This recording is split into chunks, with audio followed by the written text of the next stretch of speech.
you can see, I didn't introduce Reg on the show. It stinks he will not be coming back to the show, unfortunately. Reg says this: "It's with deep disappointment that I have to leave the show.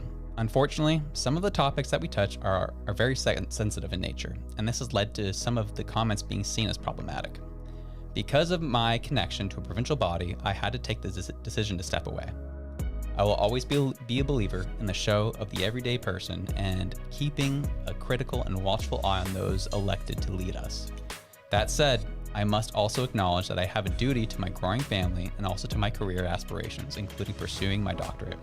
With that said, I'd like to end by saying a heartfelt thank you for listening and for your support. If you ever want to reach out, I'm always on Instagram. Thanks again, folks. You made it all worthwhile." So this is where I bring the viewers in. Either we go down the talking head route where you become my co-host as a listener who's been around for so long, or two, we end it right here and now. And this is the end, the Elevate podcast. I am happy either way. I'm committed and I'm surrendered because at the end of the day, I want to do what's right for you, the Canadian people, my fellow Canadians. So that is where things are currently laid out. That's where we are headed.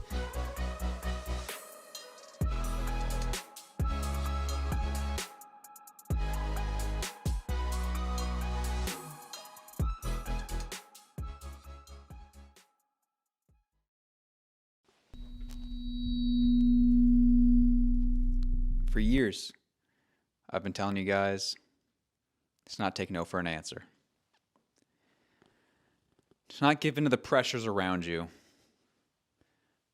To not settle for a government that doesn't listen to you anymore. You know, with the situation with Reg, him not being able to be on the show anymore, and me considering ending the show altogether, ending our community here on this channel,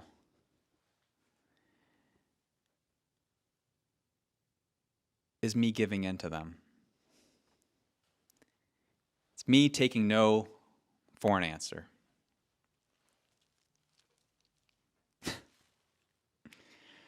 What the heck is that? That's me being a hypocrite, is what that is. So,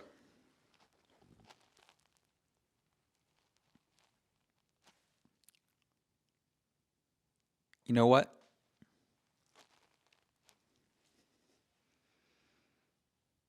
I'm not leaving. I'm not leaving. I'm not freaking leaving!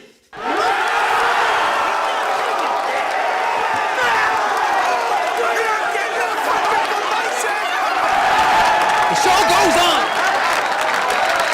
They're gonna need a wrecking ball to take me out of here. They're gonna need to send the RCMP or CSIS because I ain't going nowhere. Screw them. Producer Tim, give me my theme music.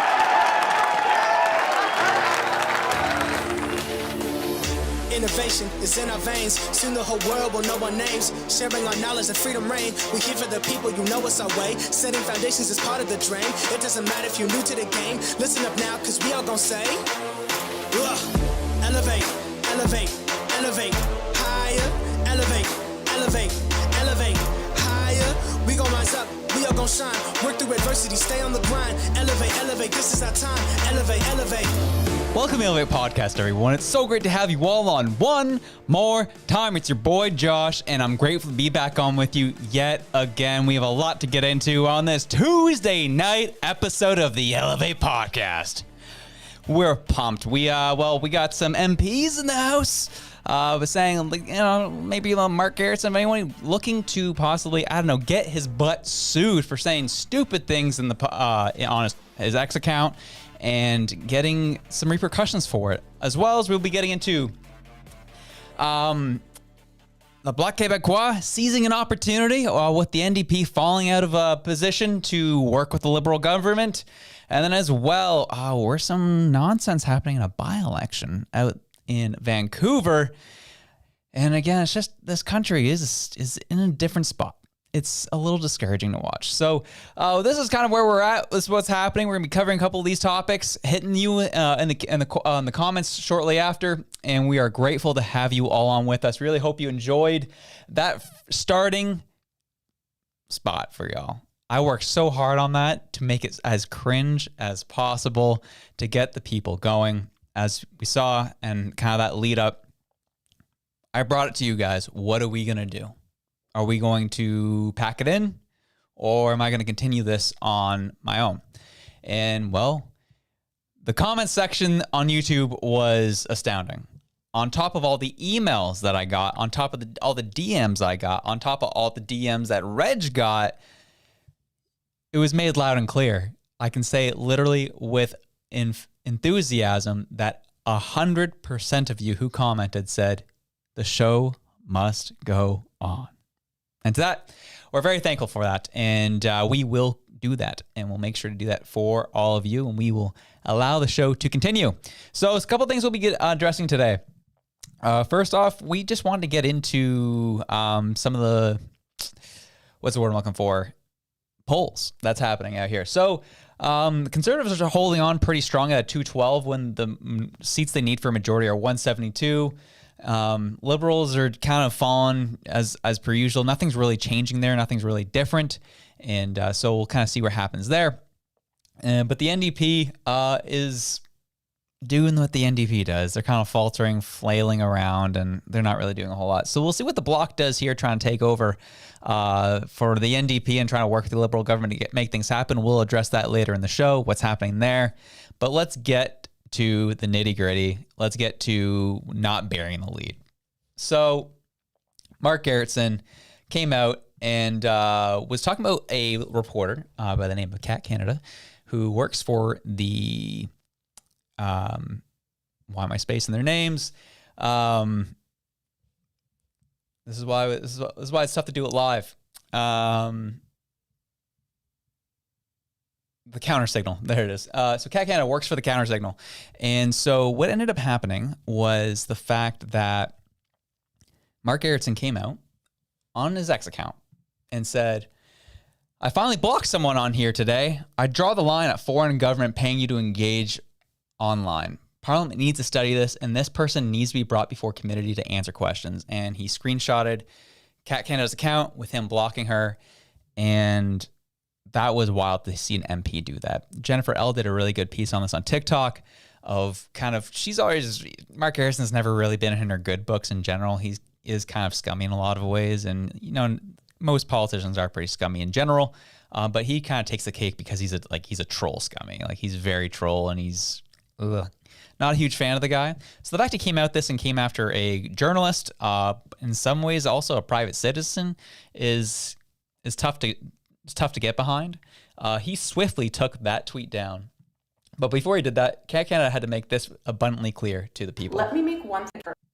Justin Trudeau's deputy government House leader, Mark Gerretsen, has crossed the line, and now the Counter Signal is lawyering up to defend me, a journalist, against his baseless, bigoted, and vindictive allegations that I'm a Russian agent. Let me make one thing clear. I'm not. I'm a single mother working tirelessly to hold Justin Trudeau accountable for his disastrous record. And because I'm effective at what I do, Gerretsen made me a target. He lied about me and used his position to call for me to be subpoenaed by Parliament. But we're not backing down. We're not letting one of Canada's most notorious Liberals drag my name through the mud simply because he doesn't like the truth. Neither I nor the Counter Signal have ever taken a dime from Tenet Media or the Russian government. These accusations are not just false, they're reckless. The damage caused by Gerretsen is serious. He's used his position in Trudeau's government to attack me and, by extension, the Counter Signal. We're one of few truly independent outlets in Canada, refusing federal money so we can bring you the real news about Trudeau and his government without fear. And Gerretsen hates us for it. In an emotional outburst, he made a dangerous mistake, and we will hold him personally accountable for this. Gerretsen will almost certainly use government lawyers to defend his indefensible actions. We don't have endless piles of taxpayer cash to light on fire, so we need you to stand with us while we take Gerretsen to court. If you stand with us, please go to suegerretsen.com to donate to our legal fight. That's suegerretsen.com. Thanks. And that's not someone's name. We're actually going to sue Gerretsen. It was really funny when she read that. I was like, that sounds like someone's name. But that's, Cat Canada came in hot. You know, she's a very vivacious personality, someone who loves to mix it up and get out there. I've had a pleasure of talking to her on a couple of occasions. I enjoy chatting with her. And she is a hardcore personality in a lot of ways, let alone who she works for. She's scrappy. There's a reason why she works for the Counter Signal. There's a reason why she works in independent media. And it's because, like, she's a fighter. She loves to get in the mix and throw some bows. And the fact that, you know, politicians will say things here, politicians will say things there, journalists will do X, Y, and Z things. It's a whole other when you get accused of being a Russian agent. Where did this come from is the question. First off, this whole thing happening with, she mentioned something called tenant media. We'll get in, what is tenant media? And I think that is something we need to address here early on. So tenant media is a media agency that was established down in Tennessee, down in the States, by two employees of RT Media, which is, or RT News, which is a Russian propaganda news outlet national news outlet over in Russia. And there was things that these two people started this news station down in Tennessee, and they actually went about hiring different YouTube creators and different social media personalities to try and spread Russian propaganda, Russian misinformation. This actually was true. This came out about two different creators that you're able to get on their payroll. It's not clear what happened yet or what's going on, but they did hire two American creators to spread right-wing propaganda, whatever that means. So that happened down in the States. Mark Gerretsen, as you know, always was the thing the Liberals have been doing over the past year, was accusing the Conservatives of bringing American-style politics north of the border. Mark did this here. He saw what was going on in the news. He saw what was happening. And down in the States, and he's like, that must be happening here. Russia's coming after us. Meanwhile, he won't pay any attention to what China's doing or what India's doing. No, we're going to focus on what Russia's doing. And let's be honest, Russia does get involved in a lot of the West's electoral processes. But it is really interesting that he keeps picking and choosing which foreign interference he's going to go after. I was here on the show probably a couple months ago losing my mind because I didn't feel like any of our political people or MPs were doing really anything about foreign interference. Remember when we found out there were people in Parliament who knew about foreign interference, who were involved with foreign interference, who were actual agents of foreign interference? I lost my mind. I was well recorded doing that. But the Liberals, and it just seems like what side of the line of the party you're on, you decide, I'll pay attention to this, pay attention to that. So obviously Mark Gerretsen here, who just kind of read this on his phone one day and said, well, this Cat Canada is causing me a lot of problems. You know what? I'm such a great MP. I am electrifying. I am probably the best politician that anyone's seen in this country. I am so awesome. So this person must be a Russian agent that they're coming at me so hard. So he tweets that out. He posts that on X. And Cat comes at him hard. So what happens next? Well, Mark Gerretsen takes down the tweet, revises, and says something along these lines. Says, okay, guys, my language may not have been that clear. I find Cat Canada's content to be divisive, alarmist, and deeply offensive. The Press Progress report of the video of Katrina with Lauren Southern and Press Progress's report of the video's alleged connection to a Russian influence campaign is deeply alarming. I'm not interested in interacting with or amplifying that kind of division. So I'm going to be blocking Katrina because of her connection to that mess. I'm not alleging that Katrina herself was paid by the Russians. Correction. Cat Canada. So this was his, well thought out, quote unquote thought tweet. And it really really reeks of the fact he still, in other ways, still connected her to Russian disinformation. She was linked to a Russian disinformation campaign. So, or a Russian influence campaign, I should say. That's kind of what's happening here. And this is kind of concerning because we have a Liberal MP, doesn't matter, an MP altogether, is coming after a private citizen. I guess you can say she's a journalist, so maybe she's not a private citizen. It's kind of that weird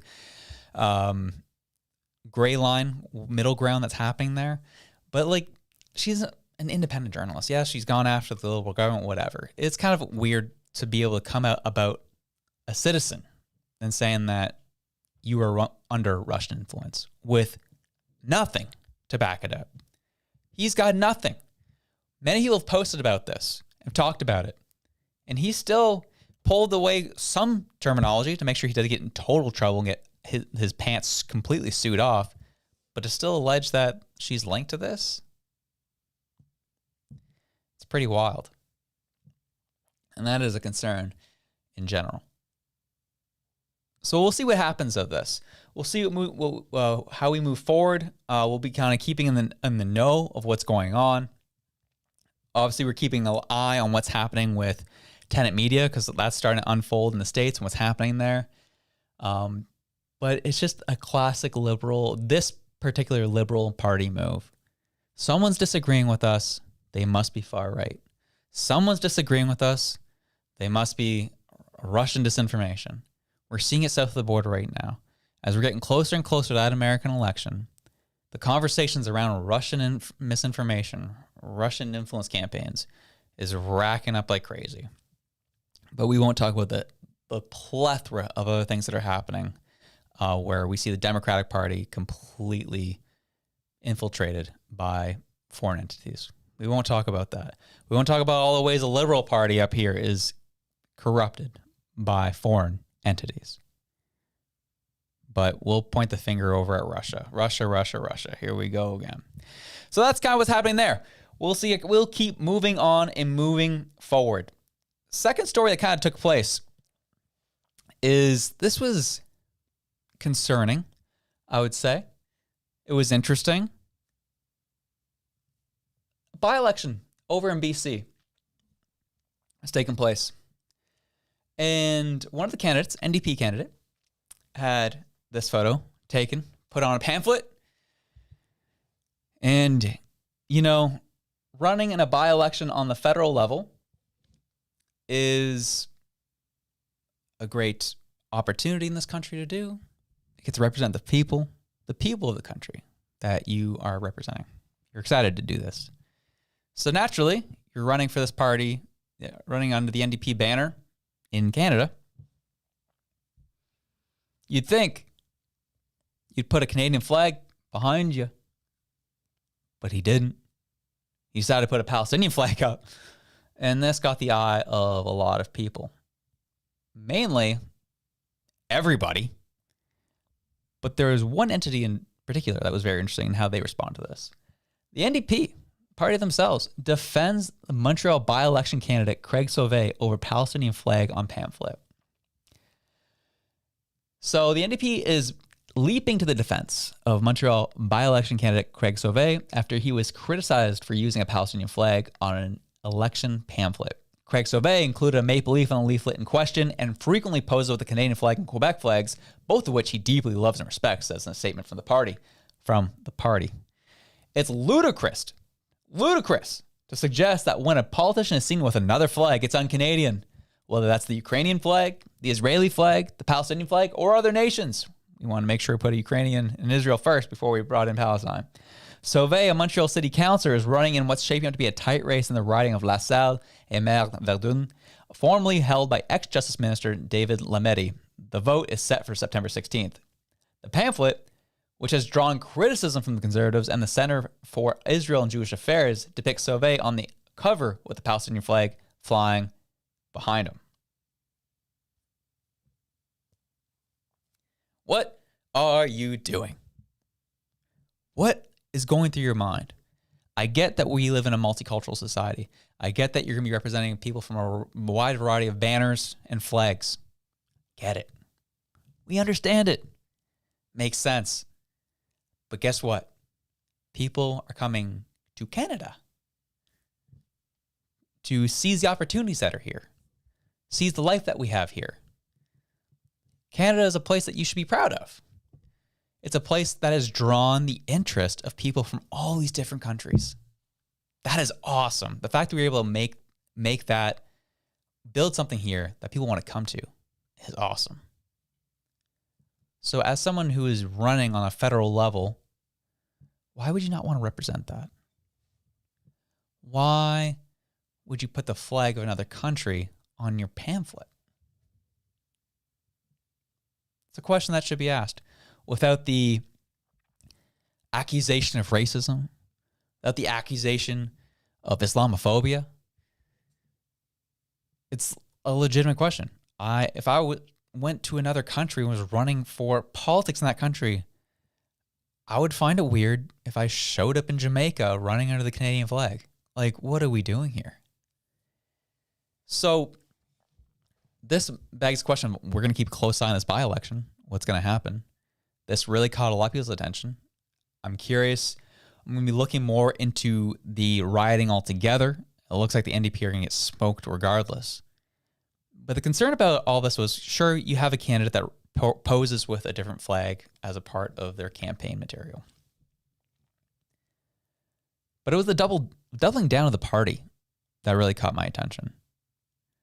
It showed that this party cannot be taken seriously anymore as a federal Canadian party.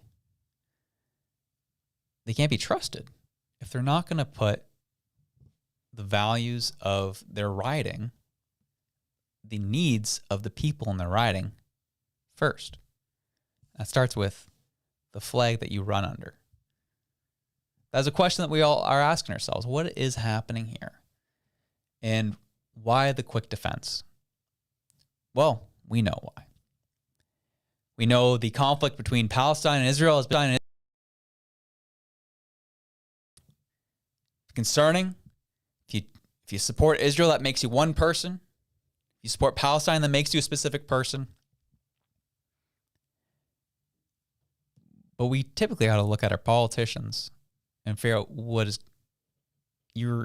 need you for leadership. Lead us in our country. We need someone who's going to represent Canada and the things that we came here for, not the things that we are leaving behind. We want people to feel at home, yes. But we are all united under one flag, under one set of understanding, under one set of culture of what binds us together. And that culture, that fabric has been obviously picked at a lot over the past 4 to 5 years, specifically. So this is not a, Josh has gone far right, how dare he support Canada? No, it's, what are we supporting? What are we representing? I said it at the beginning of this. We should be lucky and feel proud that we are part of a country that people want to come to and be a part of. If we're just kind of shrugging our shoulders and be like, we're just going to represent all these different countries, then what do we own? What do we represent? These are the questions that people have and people are interested in. And this kind of leads me into a last thing. This is from October of last year. And MPP Goldie Gamari addressed the Ontario legislature. And this was right after the incident that happened October 6th with Palestine, or I should say Hamas, attacking Israel. And this, my friends, we'll watch the first 2 minutes of. And this is impactful. Speaker, when my parents immigrated to Canada in 1986, I was a year old.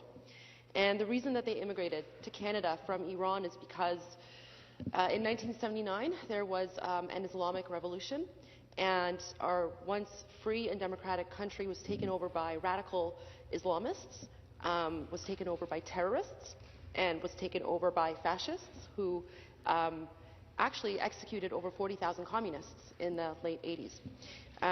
And so my parents escaped in 1986 because they wanted to live in a free and democratic society. And I was a year old at the time. And we were blessed to be able to come to Canada to escape that hatred, to escape that radical, fundamentalist, Islamo-fascist ideology. And that's the same regime, Madam Speaker, that denies the Holocaust. That's the same regime that spreads anti-Semitic information and propaganda, not just inside the Islamic regime of Iran, but around the world and through its proxies like Hamas and Hezbollah and others. And so when we came to Canada, my parents raised myself and my younger sister, always telling us how blessed we are to be Canadian, and we should always put Canada first. Never forget your heritage, never forget your culture, never forget your background, but always remember that you are first and foremost a proud Canadian.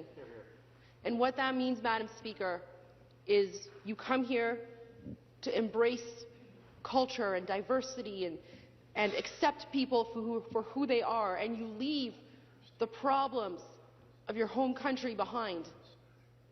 Now, it doesn't mean you can't speak up, Madam Speaker. It doesn't mean you... So, obviously a very moving speech. She went on for 10 minutes in the legislature on that specific issue. And here, as many would say, that was about a year ago, that was in October 23rd, 2023. Almost a year ago. Her words ring true. It's okay to be be proud of your heritage, be proud of where you came from, be proud of where you originated from. But you left a country that has fallen to a country that has opportunity. So support and be a part of that fabric, be a part of that country, be a part of that community. It's not a racist thing to say. It shouldn't be controversial.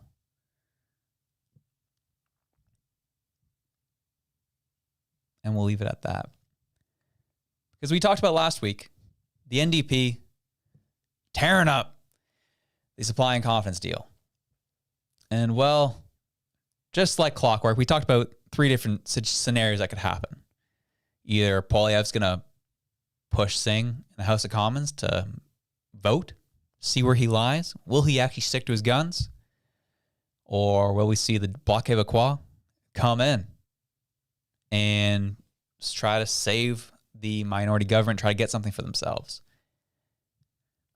A couple avenues. Well, we're getting hints of what might be happening. Oh, and the third, Trudeau drops the writ, calls an election here in the next couple months. Those are the different things that could have happened. This is what's likely to happen. So, Bloc Quebecois, let's make sure I'm getting everything I need for you guys here. All right, Bloc Quebecois ready to extract gains for Quebec in exchange for supporting Liberals. The Bloc Quebecois is ready to wheel and deal with the Prime Minister Justin Trudeau's government in exchange for support during confidence votes now that the Liberal government's confidence supply agreement with the NDP has ended. That support won't come cheap. The Quebec-based Bloc said, and the Sovereignist Party, led by Yves-François Blanchet, has already drawn up a list of demands. Pay attention to these demands, y'all. They're very intriguing. In an interview ahead of the opening of Monday's party caucus retreat in the Outaouais region, I'm sorry, I probably definitely butchered that. Bloc House leader Alain Terrien said his party is happy to regain its balance of power. Our objectives remain the same, but the means to get there will be much easier, Terrien said. We will negotiate and seek gains for Quebec. Our balance of power has improved, that's for sure. He called the situation a window of opportunity. Now the Liberals are truly a minority government after New Democratic Party leader Jagmeet Singh tore up the supply and confidence deal between the two parties last week, leaving the bloc with an opening. And yada, yada, yada. We get the point. So it was really, I want to make sure I get down to the list of demands here.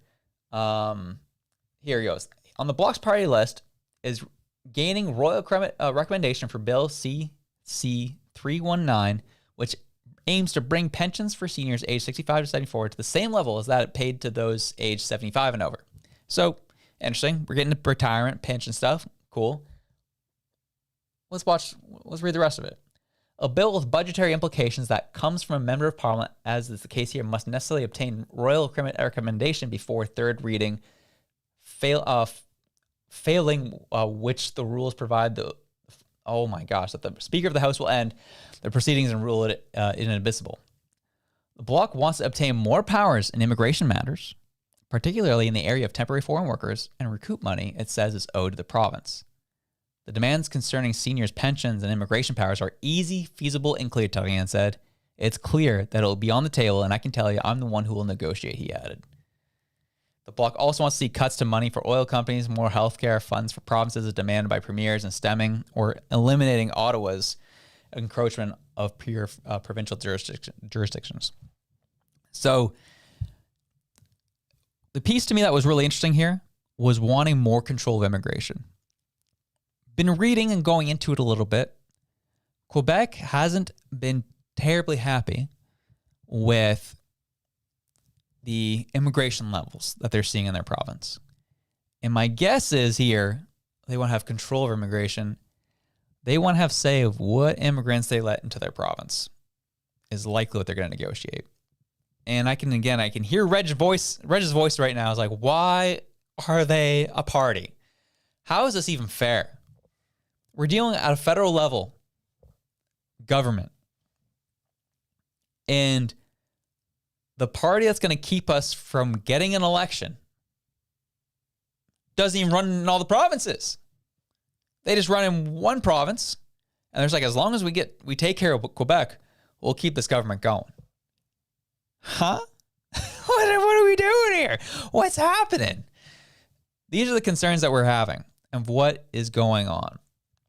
And we're going to keep a close eye on what happens. We know that next Monday, is when the House sits again. When the party gets going, and we'll see what happens. Will the Bloc cozy on up to Justin Trudeau and Liberals keep this party going? Or will they not step up at all, not get any concessions from the Liberal government, and Trudeau's just going to accept his fate? We'll see what happens.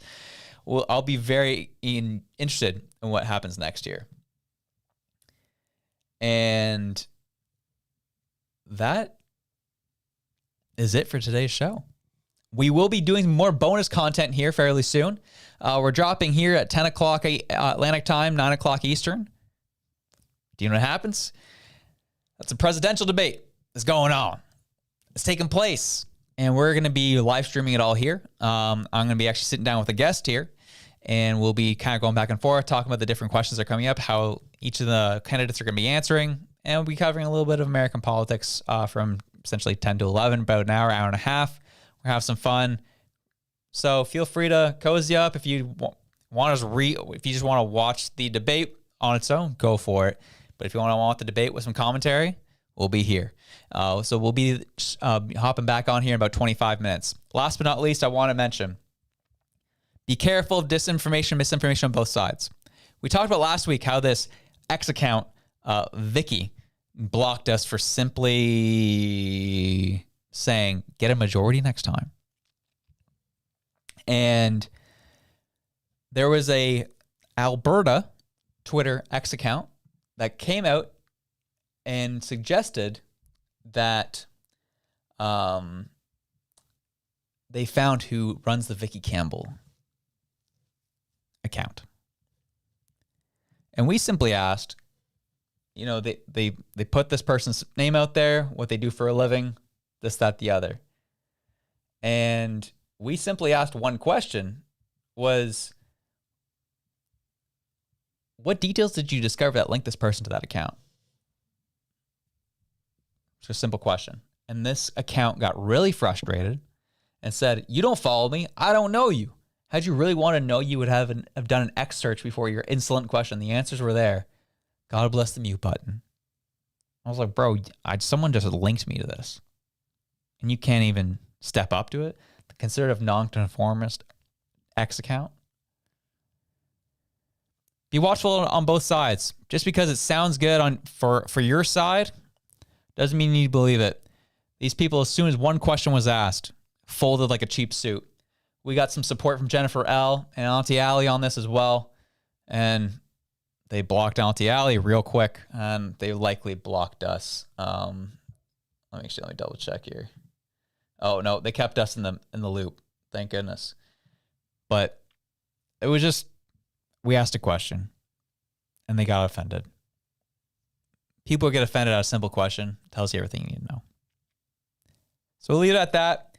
As we go into the presidential election here, I have one wild card. Kind of cracked me up. Figured, you know what? Let's show the homies. Let's do a poll. I love these free polls.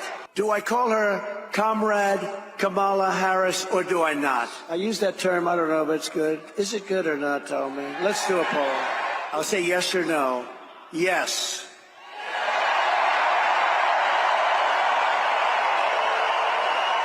No. Comrade Kamala Harris. Oh, baby. Comical. That's classic Trump. I'm sure we're going to get more of it tonight. We'll see what happens. Join us again in about 25 minutes, and we'll be right here watching it all go down.